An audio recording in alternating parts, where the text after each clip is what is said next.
Assam Police Top बेसेबां थांगोन AVUB Constable hello लोगोफोर बरायबाय Bodo Job Info YouTube चेनेलाव आसा खालामो नोंथांमोना गासैबो मोजां दङ आरो लोगोसे एडमिट माब्ला होगोन बेनिफ्राय डिस्ट्रिक्ट वाइसआव बेसेबां काट अफ थांथावना नोंथांमोननि सायाव माखासे डिसकास भिडिअ खालामबाय जाहाथे नोंथांमोना एसेब्लाबो आइडिया मोनो दा नोंथांमोना जेब्ला अफिशियेल होम पेजआव फैगोन अब्ला एडमिट कार्डआव नोंथांमोना थुनांगोन जेब्ला एडमिट होयो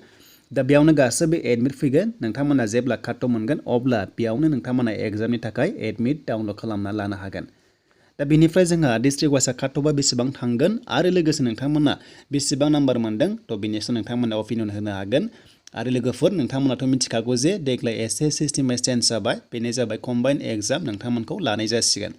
दा बे कम्बाइन एग्जामाव नोंथांमोनखौ गासै मोनथाम पस्टआव लागोन जेरै माखासे APRO दंमोन कनस्टेबलाव बेनिफ्राय गार्डमेन आरो लोगोसे AVUB कनस्टेबल नोंथांमोना जायफोरा फिजिकेल पास जाना दङ थ' नोंथांमोननि थाखायसो आरो जायफोरा गोदान एप्लाइ खालामदों नोंथांमोननि थाखाय नङा थ' साफा सानै बुजियाखैमोन थ' नोंथांमोना बुजिना लादो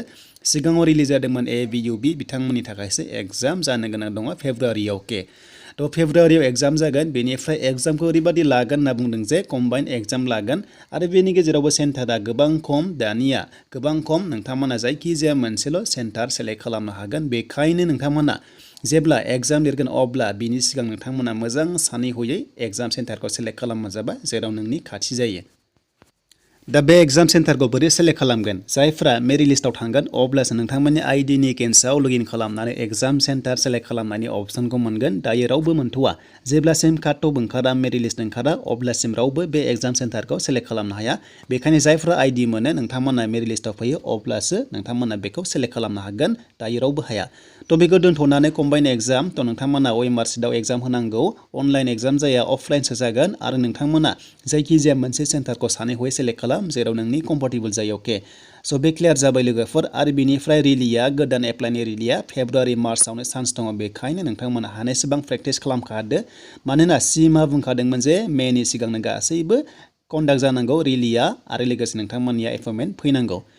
स' बेखौ दोनथ'नानै लोगोफोर दानिया जोंहा cut of the cut off होनाय लोगो लोगो ओरैबायदि जागोन दा जोंहा प्रिभियास रिलिखौ नायोब्ला जोंहा सिगाङाव काट अफआ थांदोंमोन माखासे खम थांदोंमोन जेरै 29 30 थांदोंमोन मानोना बै समाव फिजिकेलनिखौल' दाजाबदोंमोन नाथाय गुबुनखौ एक्सट्रा मार्कखौ लानाय जायाखैमोन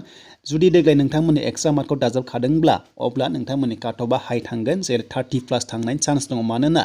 जोंहा एक्सट्रायाव 2 3 4 5 मोनखायो बेखायनो जायफ्रा नोंथांमोना एक्सट्रा मार्कखौ एड खालामखानाय मोनदों अब्ला 30+ थांनायनि चान्सआ दङ नाथाय बेबो जाजोबा जे काट अफ नोंथांमोननि आं बुंनाय बादि जाया माखासे खमबो थांनो हागौ दा काट अफआ ओरैबायदि जायो नोंनि डिस्ट्रिक्टआव STआ बारा क्वालिफाइड जादोंब्ला काट अफआ हाई थांगोन आरो जि जायगायाव STआ खम बेयाव काट अफआ ल' थांगोन जेरै धुब्रि दा धुब्रिया काट अफआ जेब्लायबो खम थाङो स' नोंथांमोना जायफ्रा धुब्रि डिस्ट्रिक्ट दङ काट अफ खम थांगोन नाथाय क'क्राझाराव बांसिन काट अफ थाङो मानोना क'क्राझारा जोबोद गिदिर लोगोफोर बेखायनो काट अफआ एसे हाई थांगोन आरो ओरैबायदि जायगा डिपेन्ड खालामगोन जे नोंनि माखासे मार्क्सनि सायाव नोङो जुदि एक्सट्रा मार्कखौ दाजाबनाय नुखादोंब्ला काट अफआ हाई थांगोन नोंथांमोनाथ' मिथिखानांगौ बेखौ दा नाथाय प्लास खालामाबा काट अफआ ल' थांगोन दा बेनिफ्राय हिन्जावफोर हौवाफोर गोबां डिफारेन्स दङ हिन्जावफोरा काट अफ जेब्लायबो खम थाङो बेनिफ्राय हौवाफोरा बारा थाङो आरो लोगोसे नोंथांमोननि एग्जामाव 50 नाम्बार जागोन आरो बे 50 नोंथाङा 35+ लाथारनांगोन अब्लासो काट अफ नोंथांमोना मेरिट लिस्टआव फैनायनि चान्स दङ स' बेखायनो नेगेटिभ मार्किंबो गैया नोंथांमोना जेसेबां हागौ एटेम्प्ट खालामबानो जाबाय जाहाथे नोंथांमोना पेन्डिं खालामनाङा स' नोंथांमोना जेसेबां हागौ नोंथांमोना एटेम्प्ट खालाम जाहाथे गासैबो जुदि कारेक्ट जायोबा नोंथांमोननि मोजां नाम्बार फैगोन आरो साख्रिया जाना फैगोन दा लोगोफोर नोंथांमोना फैबाय थानाय समाव अफिसियेल नटिफिकेसन नेदो जे काट अफ माब्ला ओंखारगोन आसा खालामो सेकेन्ड उइक एबा थार्ड उइकआव जानुवारियाव ओंखारगोन नोंथांमोननि एग्जामा फेब्रुवारि नालाय बेखायनो दा बावैनो ओंखारसिगोन आरो नोंथांमोना बेखौहाय खबर लानो हागोन डिस्ट्रिक्ट ASP अफिसाव होयो नोंथांमोना थाबैनो खबर लानो हागोन बा नोंथांमोना खबर एबा नोंथांमोना आपडेटखौ नायबाय थानो हागोन